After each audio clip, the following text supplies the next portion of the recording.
Sabay-sabay po nating awitin ang panalangin tinuro ng ating Panginoon.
Magsilod po ang lahat, tanda ng paggalang sa banal na Espiritu sa katauhan ng mahal na Apo.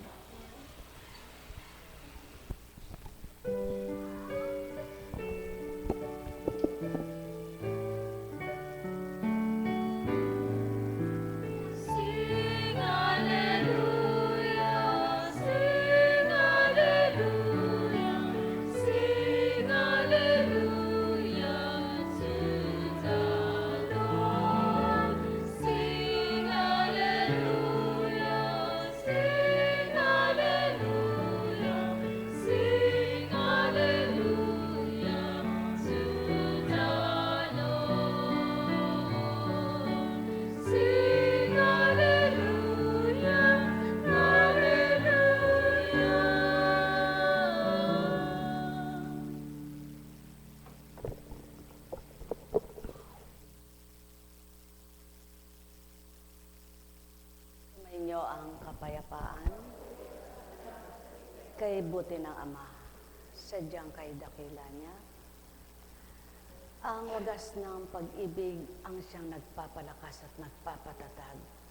Kung ito'y dadamhin at paniniwalaan ng magagawa niya, tunay na makalalaban ng lahat sa hamon ng buhay.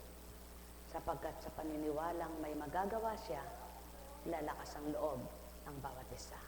Ang may pandinig ay nakarinig.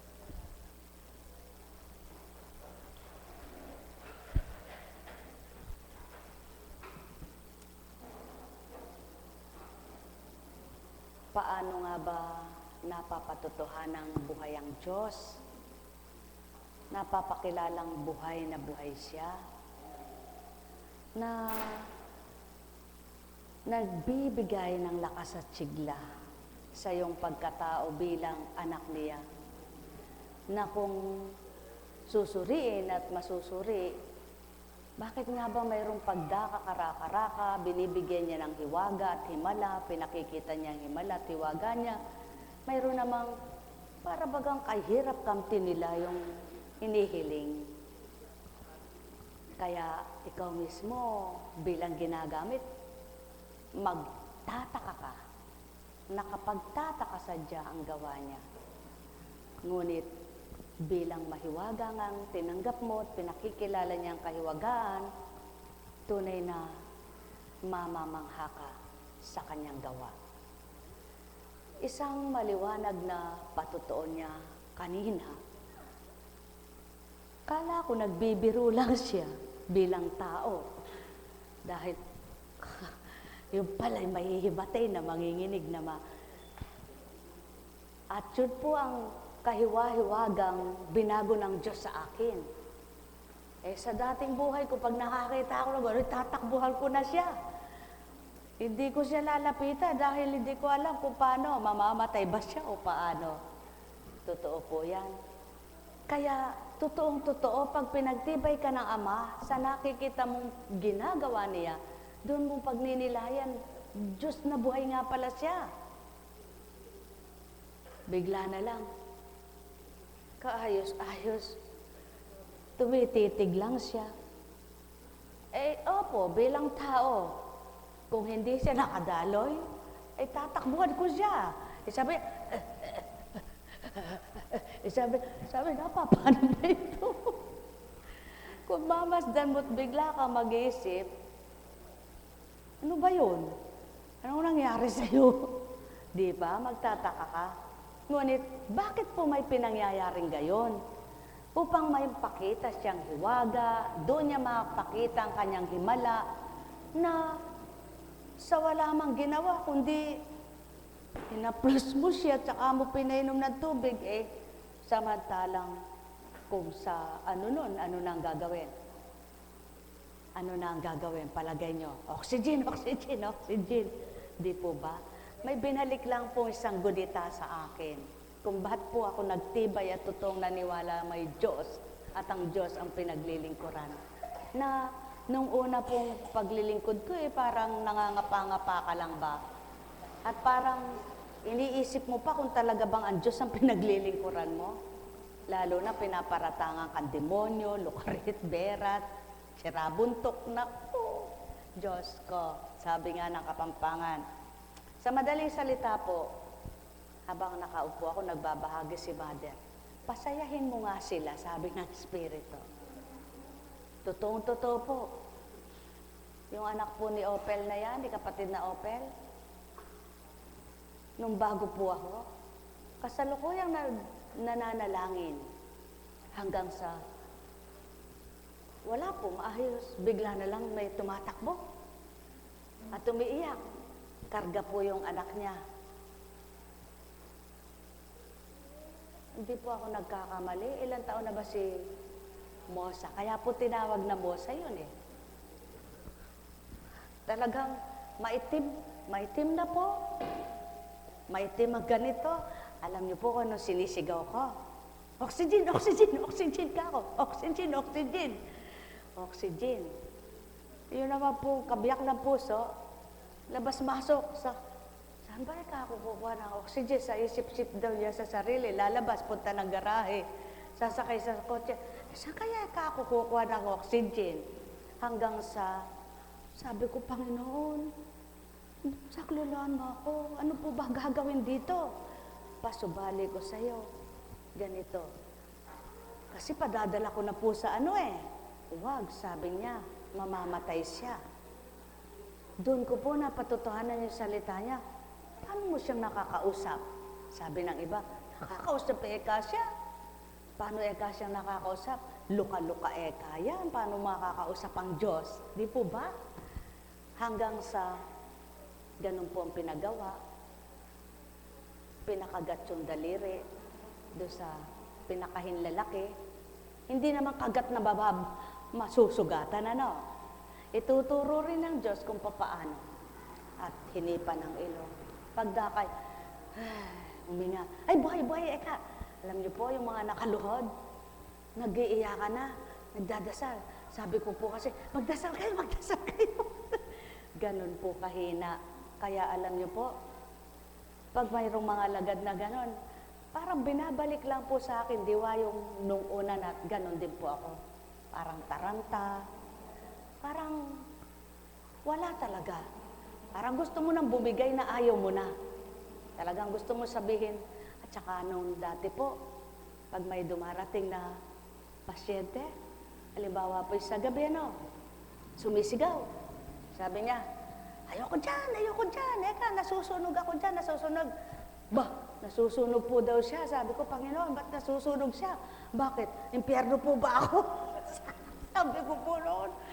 Tapos alam niyo po ba, pag mayroong pasyente na, opo, totoo po yan. Eto, binabalik niya lang sa akin, kaya ikwento ko raw po. at nagmatawa kayo. Ganyan nga po pag hindi pa ganap ang pagtitiwala mo sa Diyos. Ba't hindi mo nga po paalisin? Kalaki ng tiyan. Sabi ko, Panginoon, paano po ba rin? Paano po ba rin? Sabi ko, kala ko'y buntis. Hindi siya buntis. Sabi niya, ayoko po, ako paalisin mo na. Sa totoo lang po, pinaalis ko po yung ibang pasyente dati. Sabi ko, dalhin niyo na po sa iba. Sabi ko, hindi ko tapos pag umalis, Diyos ko, Panginoon, patawarin niyo po ako.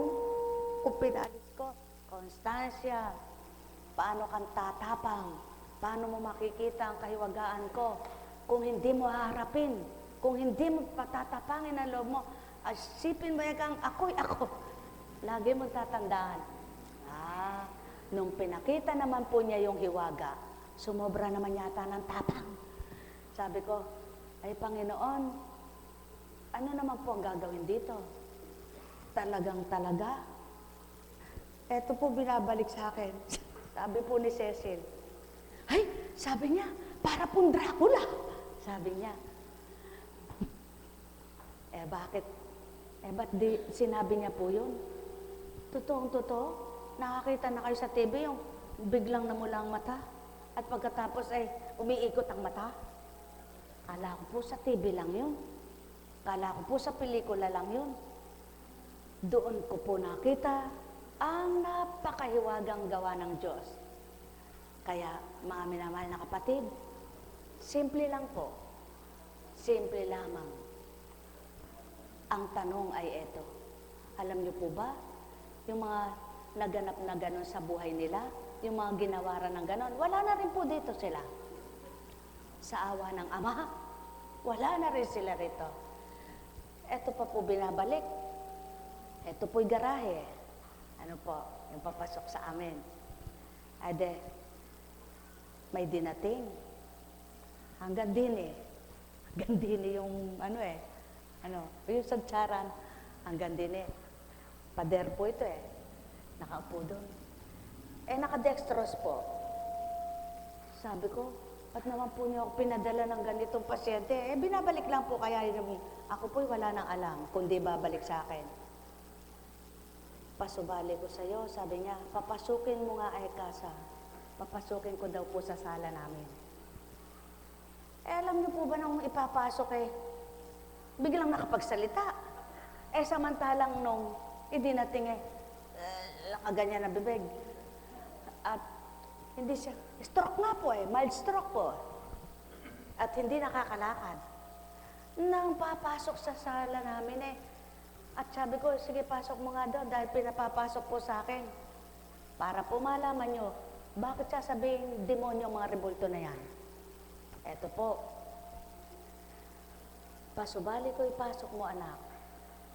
Alam niyo po nang pinapasok na, nagwala. Sabi niya, ayoko. Ba, nagsalita ka, manlilin lang ka. Kala mo, na-stroke ka talaga, hindi naman pala, no? Sabi. At sumigaw na. Panginoon, bakit po nagkaganon siya? Sulong, sabi niya, tanungin mo. Ganon ayaw mo. Ilabas mo yung rebulto ko, sabi. Ilabas ko daw ang rebulto niya. Nilabas ko naman po. Di ba, Cecil, natatandaan mo yun dito? Nilabas. Eto po si Cecil, ewan ko po kung malay niya. Ako po, hindi ko natanda, hindi babagi ng espiritu. Bakit?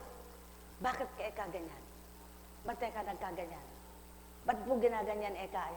Nagsisigaw na. Kasi nagdadaan ako dun sa niya, ayaw niya akong tayaan ng wet. Naku, weting lang pala. Diyos ko, mahal na Ama. Kaya alam niyo po, bakit hindi paniwalaan ng tao yung, kanino po natakot? Bakit ayaw? Kay Kristo. Sa larawan ni Kristo, hindi makatitig. Hindi siya makaharap, sapagkat napapaso daw siya. Gano'n, napapaso ka pala. Dinikdik lalo sa kanya yung crucifix. Sabi niya, mamamatay ako. Mamamatay ka pala. sige ngayon, magising ka. Hindi ko na po sasabihin kung ano siyang relihiyon. Sabi niya, sabi, manalangin ka, Eka. Sige, sulong, Eka. Ama namin, ayaw ko, Eka. Hindi ko, Eka, alam yan. Sabi niya, mga minamahal, ang gawain ay iba't iba. Tulad ng relihiyong naglalabas ang iba't iba. Ngunit pakatandaan nyo, iisa ang Ama, iisa ang Kristo. Walang iba. Maiba man ang pananaw ng tao, magkakaiba man ang nagaganap sa buhay ng tao, iisa ang Diyos. Isang Ama, isang Anak, isang Espiritu Santo sa pagiging tatlong persona. Mga minamahal, bakit ipinasiwalat ito? Katulad ng katauhan na yan. Na pagdakakaraka-raka, gayon na lamang ang nangyari. At pagkatapos ay walang nilagok na gamot, walang ininom na kahit na ano, maliban tubig. Bakit? Nawalang paninikip ng dibdib. Bakit hindi natuloy ang paghihimatay?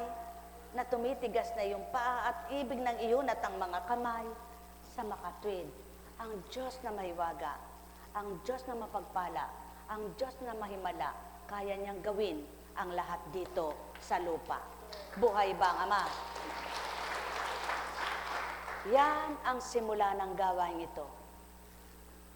Nagsimula sa paratang, bintang at kahatulan hanggang matapos ang gawain ng mga naglingkod ay may namatay na mamamatay hanggang sa lahat ng tao ay mga matay.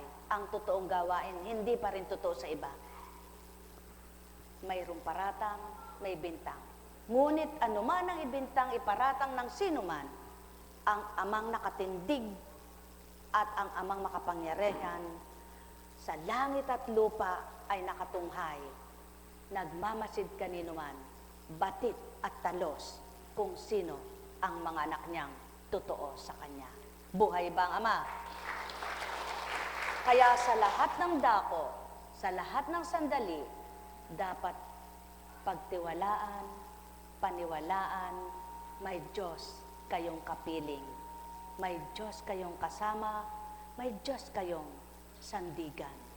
Sapagkat kung hindi gayon ang iisipin at tutok din ng sinuman, sadyang mawawalay ka kung pananaigin mo yung sarili mong pag-iisip, kung pananaigin mo sarili mong damdamin, at kung maghahari sa iyo katauhan, wala kang mapapakinabangan sa mabuti at magandang layunin ng Ama sa buhay ng tao. Buhay ba ang Ama? Ba? Sinasamahan ka na rin yata ng lasa. Uminom ka ng tubig at huminga ka malalim.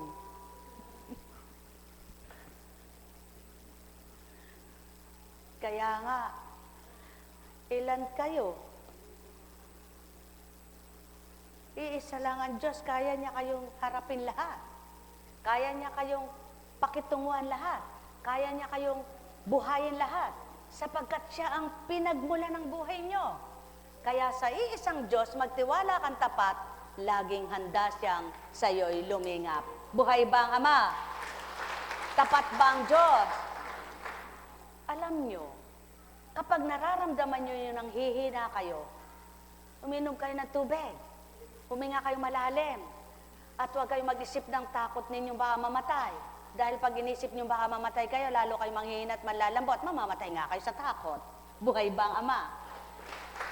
At siyaon ang pawang katotohanan. May pasyente. Ikatlong araw niya ngayon. Ang unang araw niya, iyak ng iyak. Wala pa yung mga tao, nandoon. Paglabas dito, mamaya na ha, mamaya na. Sabi niya. Pwede po ba kang, nako, sabi ng Espiritu. Nervyos lang yan. Mamaya maghintay ka. Di ka pa mamamatay. iniwan po. Dumating yung gawain. Nakinig. Pagkatapos lumapit. Kasi po, Eka, ganito, ganito, ganito. O, sulong Eka, alisin mo yung takot mo. Hindi ka pa mamamatay, makakatulog ka. Kinabukasan, salamat po Eka, nakatulog na po ako. Pero hindi pa po masarap. O, isipin mo hindi ka mamamatay, matutulog ka uli mamaya. Kinabukasan, masarap na po Eka ang tulog ko. Kaya lang po sabi po may nagbabara yung puso ko. O, nagbabara lang. Anong nawawala sa'yo buhay? Nagbabara lang, sabi na. Nagbabara lang Eka. Mawawala ang bara niyan. Sige Eka, matulog ka Eka, maimbing, i-relax mo isip mo. At bukas wala yung paghingal, pagsikip ng dibdib mo. Kanina, salamat po Eka. Wala na po Eka. Oh, nervous yung pagbabara mo. Buhay ba ang Diyos? Mga minamahal, lagi niyong tatandaan, ang taong nagne-nervyos, daig pa yung may sakit na malala. Daig pa yung sakit na malala. Sapagkat sa kanyang takot, siya'y nanghihina, siya'y nanginginig, siya'y di makali, balisang balis siya, di makatulog, di makakain, balis siya talaga. Kaya ano ang resulta? Tataas ang presyon, sasakit ang ulo, sasakit ang batok, mahirapang huminga, patay ka nga. Saan nagmula? Sa sakit ba? Hindi. Saan pa? Kahit kailan hindi mapapakalit, mapapatag ang tao. Kung kahit may pera, kahit may kinakain, kahit maraming bagay, kung maraming iniisip na nakakatakot sa buhay niya. Ano yung nakakatakot? Yung mga alingas-ngas ng isipan. Yung tinatalo ang isipan. Ng ganito, ganon, ganyan, ganyan, at ganon, at ganito. Subalit, kung lahat na ngayon, ang mananahan ay kapayapaan at kapanatagan, wala ka ng kakayahan, nakakaya mo pa. Wala ka ng makain, nakatawa ka pa. Wala ka ng pera, masayang masaya ka, sapagkat alam mo may Diyos ka. Buhay ba ang Ama? Kaya, yung mga pinagkautangan mo, kala nila baliwala utang mo. Yung mga pinagkautangan mo, kala nila masayang masaya buhay mo. Sapagkat pinapatag ka ng Diyos mo. Isipin mo ba nang isipin yung utang mo, babayaran ba ng kapwa mo? Maliban mahabag at maawa sa'yo. Wala lang isip yung mga nagpapautang ginagalit mo yung may utang sa'yo, nag-iisip, nagwawala. Kung mamatay, mababayaran ka ba? Ayun ang pagkakamali ng tao. Dapat, pag may pautang ka, huwag mong ginagalit yung may utang. Dahil, baka sa galit niya, mamatay siya. O kaya naman, papatay ka. Dahil ugali nga ang tao, at pag-uugaling tao, wala nga maabot na magandang pangunawa. Subalit, kung ang Ama at Espiritu niyang nasa isip at damdamin ng tao, magkakaunawaan ang bawat isa. Ipapanalangin ang bawat isa. Magdadalangin na ng bawat isa. Magtitiwala ang isa't isa. Magtitiwalang may pananalig sama. Kaya't ang bawat isa ay makakalaya sila. Buhay ba ang Ama? Kaya maraming kaganapan, lalo't dilim ang isipan. Eto, nasa liwanag. Ito, nagdidilim. Nakakaunawa yan. Paano kung pareha silang nasa dilim? Magsasagupaan yan. Sapagkat wala silang nakikitang liwanag, di ba ga? At yan ang nagaganap sa ibabaw ng mundong ito. Kung may liwanag ang isa, dapat tanglawan yung nadidimlan. Ngunit paano kung hindi ka makatanglaw sapagkat nasa dilim ka rin? Kaya maraming nilalang ang hindi magkaunawaan. Dahil sa dilim na naghahari at hindi ang sa liwanag. Kaya kung lahat lang ng tao ay nasa liwanag, maaabot ang matuwid, maunawaan ang lahat. Hindi tinuran yaon para ibig sabihin, ikaw na may utang, huwag kang magbayad. Magbayad ka. Ikaw na pa pinag-utangan, hindi na magbabayad yung nangutang. Magbabayad pa rin siya. Umasa ka pa rin magkakabayad. Lamang magdalanginan kayo, ipanalangin nyo at magkamahalan kayo at sundo kayo. Para nang sa ganon, hanggang sa makabayad ang isa at nagbayad ang lahat, maganda pa rin ang pagsasama. Buhay ba ang Ama? Mga minamahal, napakabuti ng Ama. Kung lahat lang ng tao ay nakikinig at tawang pakikinggan ay siya, walang taong mapapariwara, magpapahamak at napahamak, sapagkat ang lahat ay magkakaisang magliligtas, ililigtas, at magmamahalan. Buhay ba ang Ama? Kaya ang pagpipigil sa sarili ay inyong pakinggan mula sa Eklesiastiko. Huwag kang pailalim sa kapangyarihan ng iyong masasamang hilig. Bagkus pigilan mo ang iyong mga pithaya. Kapag sinunod mo ang bawat hilig, pagtatawanan ka ng iyong mga kaaway. Huwag kang mawili sa panandaliang lugod nang ibinubungay iba yung paghihirap. Kung wala kang hawak na sariling pera, huwag kang mahirati sa pag-anyaya.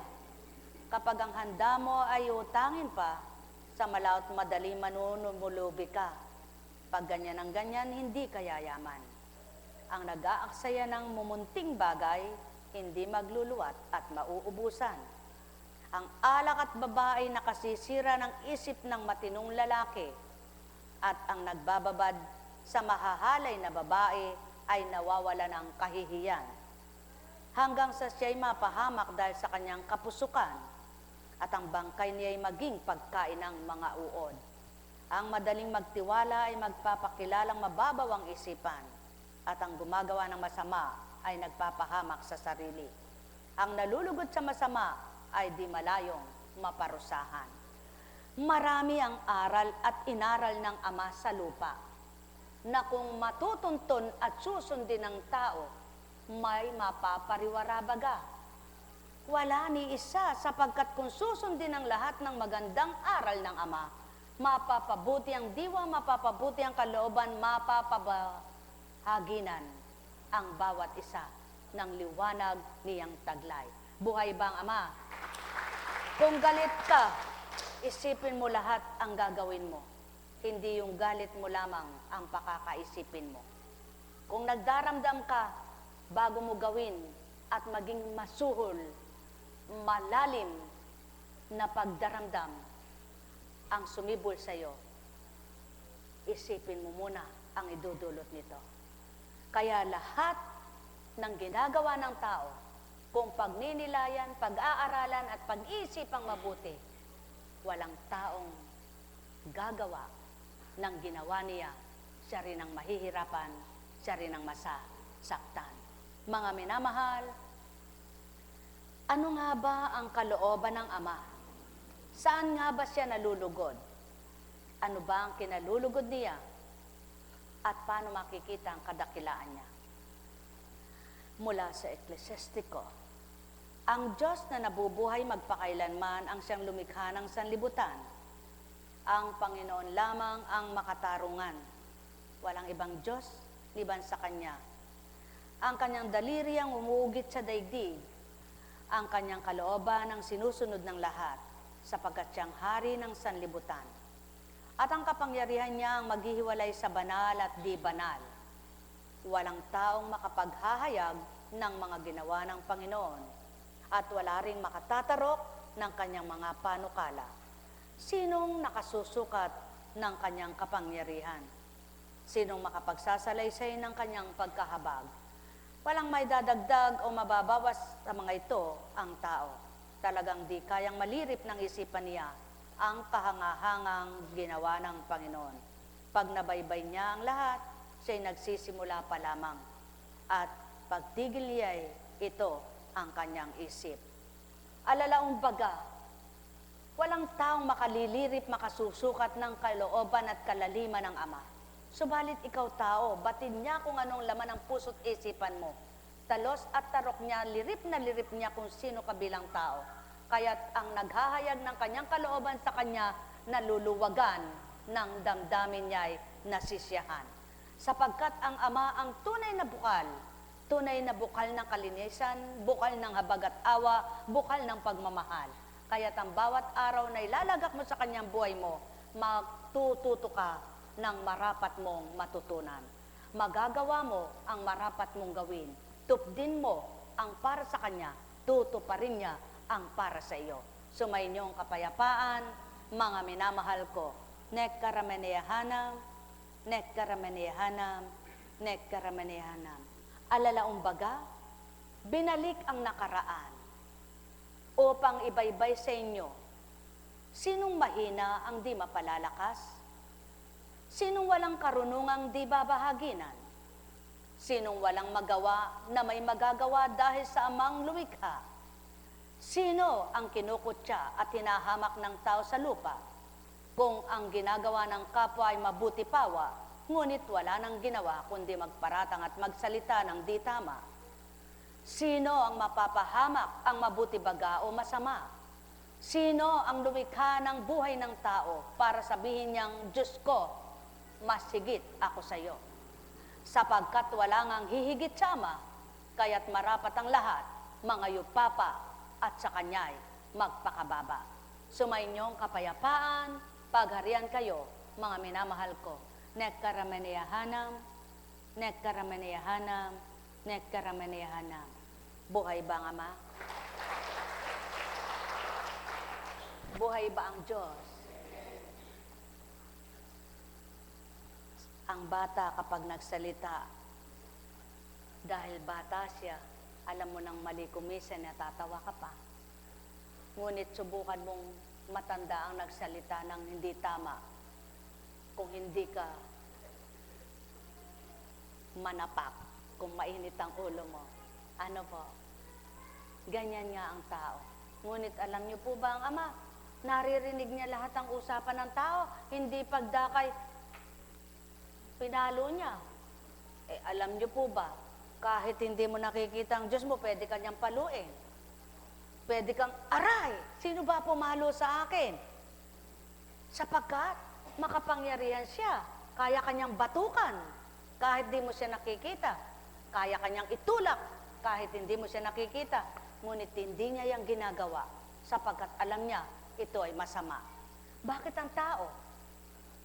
Kung magkamisan, wala mang ginagawang masama sa kanya yung kapwa niya, ba't galit na galit? Ba't inis na inis? Ba't yamot na yamot? Narinig pa lang ang pangalan niya, parang suklam na siya. Marinig pa lang yung pangalan ganun, parang masusuka na eka ako. Ano nga ba? At bakit nga ba? Yan ang patuto. Ang tao, nagkakaroon ng galit sa kapwa niya na hindi alam ng kapwa niya, ngunit alam ng Ama. Buhay ba ang Ama? Kaya, mas mainam na ang masuri ng Ama, makita ng Ama, natutuwa ka sa mga anak niya, natutuwa ka sa kapwa mo, na nalulugod siya, kaysa doon sa makita't masilayan, inis na inis ka. Sinong kawawa? Ikaw na naiinis o ikaw na natutuwa? Mga minamahal, ang tao, kayang pigilin ang isip niya. Kayang linisin ng Ama ang isip ng tao. Kung susunod lang ang tao, mabubura lahat ang masasamang pag-iisip at maduming pag-iisip, sapagkat ang naglilinis at pumapayapa ng isip ng tao ay siya mismo. Hindi man siya nakikita, di man siya makita, kayang hawiin ang dilim sa isipan, kayang pawiin ang lungkot at lumbay, kayang alisin ang kainis-inis na nararamdaman mo. Sapagkat ang alam niya, mahal ka niya, kaya ibibigay niya sa iyo ang payapa at panatag na isip at damdamin mo. Lumapit sa Kanya, kilalanin siya, tanggapin siya, at mararamdaman nyo, siya ang buhay nyo, siya ang lakas nyo, siya ang payapa na magkakaloob ng isip at damdamin upang maging payapa ang buhay nyo. Pagharian kayo, nek karameneyahanam, nek karameneyahanam, nek karameneyahanam. Buhay bang Ama? Dakila ba ang Ama? Kung papaano ang nakaraan sa pasimula ng gawain ito, muli binaybay sa inyo, sapagkat malapit na ang pagdiriwang na malapit ng mga araw. Kung magkagayon at natanto nyo kung bakit binaybay at nagbahagi ng ilan, may mahina ba sa inyo? Kilalanin niyo ang Ama, mapalalakas ang kahinaan nyo. Mayroon bang may takot sa inyo? Tanggapin niyo ang Ama, patatapangin niya ang takot nyo. Mayroon bang wala sa inyo? Alamin niyo ang katotohanan kung papaano nyo makakamtan ang wala sa buhay nyo kung pagtitiwalaan nyo'y Amang may buhay na kaloob sa inyo. Kayo ba ay nasasaktan? Para saan ang pananakit ng damdamin ninyo at bakit kayo nasaktan? Suriin niyong mabuti. Gawa ba ito ng kapwa nyo para kayo'y asarin at kayo ay magalit? O ginagalit mo lang ang sarili mo? Gawa man yan ng kapwa mo, gawa man yan ng sarili mo, alalahanin mo may Ama, ipaparam niya ang galit mo kung tatanggapin mo siya. Ikaw ba'y nalulungkot? Nalulumbay ka ba sa buhay mo? Anong dahilan? Ano man ang dahilan, anak ka ng Ama. Kilala ka niya, ang bawat kalumbayan mo'y batid na batid niya, talos na talos niya. Iblagak mo sa kanya at ipaparam niya, aaliwin ka niya, pagagalakin ka niya, masisiyahan ka, masasayahan ka sa buhay mo. Mahirap ba para sa iyo ang ganap na magbago? Hindi mahirap kung makikipagtotoo ka sapagkat ang Ama ang tunay na nagpapabago. Kaya't kapag tinanggap siya, magaang magpagbago ang taong gusto niyang baguhin ito. Kaya't ang lumalapit sa kanya, nakikilala siya, nararamdaman siya dahil tinanggap siya. Yamang di man siya nakikita, nararamdaman ang puso nila, kaya't ang puso na yaon na binuhay niya, yun ang magpapasimulang mabuhay ang pag-asa. Sumainyo ang kapayapaan, pagharian kayo, mga minamahal ko. Nekkaramaneyahanam, nekkaramaneyahanam, nekkaramaneyahanam. Buhay ba ang Ama? Tapat ba ang Diyos? Dakila ba ang Diyos? Kung babaybayin nyo ang banal na aklat na ito, mula sa simula pa ng unang tipan at bagong tipan, wala kayong mababasa rito na ang mga kinalulugdan ng Ama, ang mga hinirang at pinili niya na nagpasarap lang sa buhay. Na puro sarap ang nalasap nila. Marami ang pagkakataong mas marami yung kanilang dinanas na hirap. Subalit, nang napagtagumpayan nila, tuwira namang nakita nila kung paano kumilos ang Amang buhay na tinanggap nila. Ang hirap na pinagbatahan nila, naging maalwan, maginhawa, at tunay na ligaya ang naipagkaloob niya. Baybayin niyo ang istorya ni Abraham. Kung paano siya ay nagpakasakit at paano siya naghirap. Kung paano niya naranasan ang iba't ibang mga pagsubok. Subalit, sa kanyang katapatan, hanggang kaapu-apuhan niya ay nakinabang. Baybayin niyo ang kapanahunan ni David, kung paano siya ay isang pandak at isang maliit at hinahamak. Subalit sa kanyang kadakilaan na tinanggap sa Ama, ang Espiritu niyang nagtaglay sa kanya ang nagbigay tagumpay sa lahat ng kanyang laban. Baybayin ninyo ang istorya ng Kristo, walang hindi natanggap na mga tao. Nagpahamak man at pinahamak man ay anak ng Ama.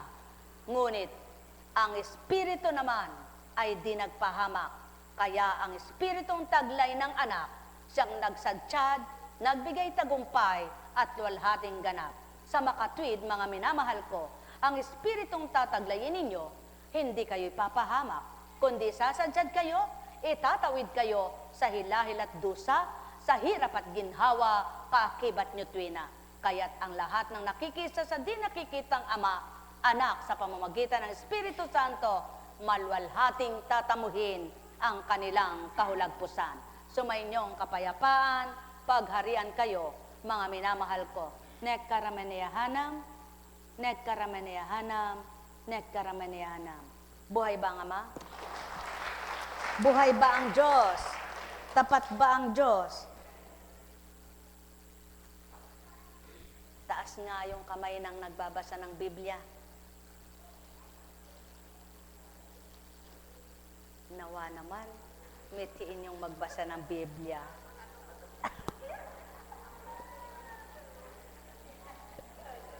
Kagaling mo! Nagbabasa ka na pala ng Biblia. Taas nga yung nakakaunawa sa nilalaman ng Biblia kahit hindi nagbabasa. Dahil mahilig makinig. Naghahanap ng katotohanan. Taas nga po. Ay. Ako dalawa itataas ko. Nagbabasa at nakikinig. Dahil hindi man po ako dalubhasa, nagbabasa ako. Pero hindi ako nagme-memorya, ayoko masiraan ng bait. Bakit? Hindi naman kailangan memoryahin ko yan eh. Hindi ko naman kailangan pakipagtalastasan at pakipaglabanan ko yan. Ang kailangan ko po magsabuhay sa nababasa ko at aalaman ko, nalalaman ko. Buhay po ba ang Diyos? Kaya, pag may dalubhasa sa Bibliang nagtanong sa akin, ang sasagot ko ay, hindi ko alam. Pag binasahan niya ako at binaybay niya, makikinig lang ako. Pag sinabi niya ay ganun at ganyan, ganun ba? Pero hindi ko sasabihin, alam ko na yan. Bakit? Bakit? Tao siyang humahamon. Tao akong hinahamon niya. Hindi niya alam ang hinahamon niya, ba't ko siya papatulan? Buhay ba ang Ama? Kaya kung lahat ng tao na sa inyo'y humahamon, ay di niyo papatulan ang Diyos, ang kapanalig niyo. Buhay ba ang Ama? Hinahamon ang inyong katatagan kung paano kayo magtitimpi ng galit niyo. Pakita niyo, ang Diyos ang kasama niyo. Hinahamon kayo ng katatagan kung paano kayo makapagtitimpi ng pagkainis niyo. Ang Diyos ay kasama niyo. Ngunit kapag hinamon kayo, kasama niyo si demonyo, talaga, hamunin niyo rin sila. Buhay ba ang Ama? Buhay ba ang Diyos? Sapagkat, nang hamon ba ang Diyos? Tanungin kayo, humamon ba ang Diyos sa mga anak niya? Hinamon niya ba yung mga anak niya? Sinabi ba niyang, hahamunin ko kayo? Sino lalaban sa akin? Sinabi ba niya yon? Ang Kristo, nang hamon ba? Nakipagtalastasan ba? Nakipagpaliksahan ba? Nakipagtagisan ba? Hindi. Kaya kung tunay kayo sa inyo, Ama, hindi kayo makikipagpaliksahan ng galing, kundi kayo'y magpapakababa. Isusuko niyo ang sarili niyo. Di baling tingin nila sa inyo'y kayo'y tanga, mangmang sa lupa. Buhay ba ang Ama? Sapagkat hindi kailangan makipagtalastasan ka't makipagpaliksahan ng galing sa lupa. Sapagkat hindi doon makukuha ang kaligtasan at hindi yun ang kaligtasan, ang galing sa Biblia. Ang kaligtasan, ang mabuti, maganda niyong pakikit at relasyon sa Diyos. Buhay ba ang Ama? Tapat ba ang Diyos? Ang bawat isa, kung hindi handa, walang naunawaan. Kung hindi susuko, walang mararamdaman. Kung hindi tatanggap, walang pagbabago. Sumainyo, kapatid. Alam kong may magagawa ang Ama. Alam kong may magagawa ang Ama. Pagkat winika niya, manalig ka na. Bawat araw ako sa inyo may nakalaan. Mayroong magandang mangyayari sa inyo, aking mga minamahal. Purihin ang Ama. Lagi mong tatandaan habang may buhay, may pag-asa. Kung ano man ang pamamaraan ng Ama para sa iyong kagalingan, lagi mong tatandaan siya magpapagaling. At ituturo niya mga instrumento kung paano ka gagaling.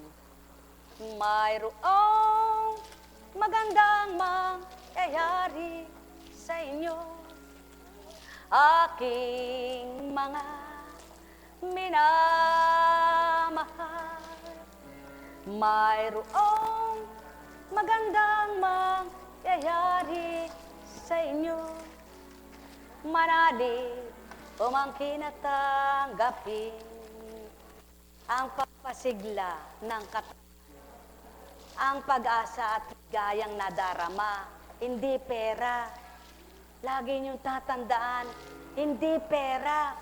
Dahil kahit hawak mo'y limpak na salapi, kundi patag ang loob mo, hindi payapa ang isip mo, hindi ka pa rin makakali.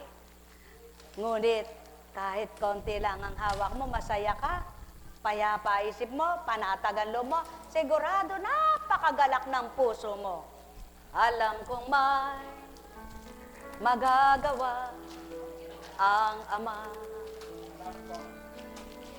Alam kong may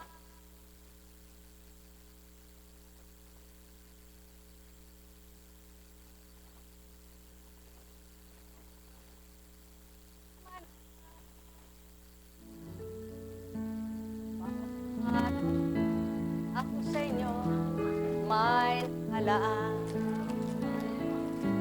Mayroong magandang mangyayari sa inyo. Ay, alin ba unahin ko? Isa.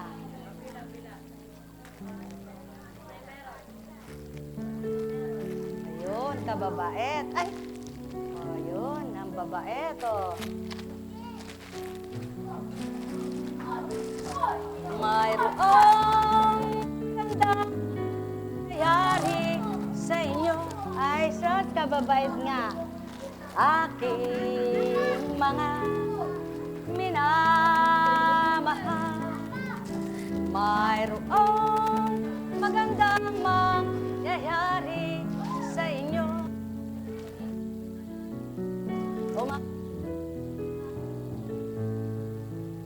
Alam kong may magagawa ang Ama. Alam kong may magagawa ang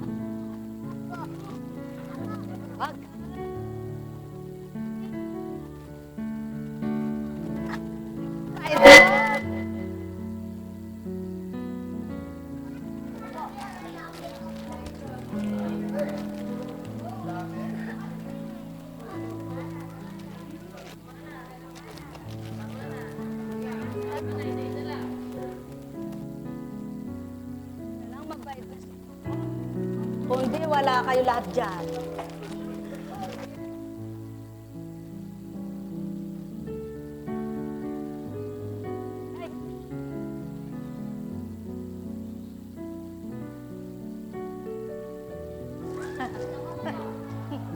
Eh, mabait. Oh, parte. Parte, parte. Parte, parte. Parte, parte. Parte, parte. Parte, parte. Parte, parte. Parte, parte. Ayan. Mayroong magandang mangyayari sa inyo. Aking mga minabigyan tayo mahal. Mayroong magandang mangyayari sa inyo. Manali o ang kinatanggapin. Alam kong magagawa ang Ama. Alam kong may magagawa ang Ama. Lagi niyo pong tatandaan yung may magagawa ang Ama. Hanan lamang. Wala kang kayang gawin tao. Mahina ka kung wala siya. Marupok ka kung wala kang... Ano ang laban mo sa di mo nakikitang Diyos mo?